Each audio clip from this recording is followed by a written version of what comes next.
বিশ্ব ভূরাজনীতির দাবার বোর্ডে এই মুহূর্তে ঘটে গেছে ইতিহাসের সবচেয়ে বড় ওলটপালট।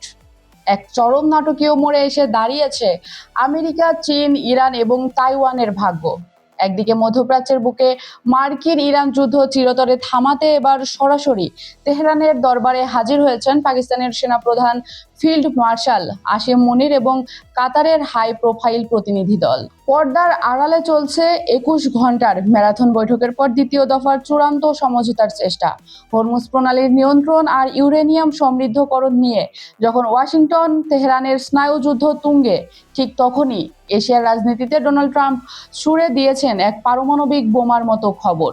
হ্যাঁ, ইরানের যুদ্ধের অজুহাত দেখিয়ে তাইওয়ানের কাছে পাঠানোর অপেক্ষায় থাকা $১,৪০০ কোটি বিশাল অস্ত্র বিক্রির চুক্তি এক ঝটকায় স্থগিত করে দিয়েছে যুক্তরাষ্ট্র। কিন্তু এটা কি শুধুই গোলাবারুদ বাঁচানোর কৌশল, নাকি বেইজিংয়ে শি জিনপিং এর সাথে ট্রাম্পের গোপন কোনো মহাপরিকল্পনা?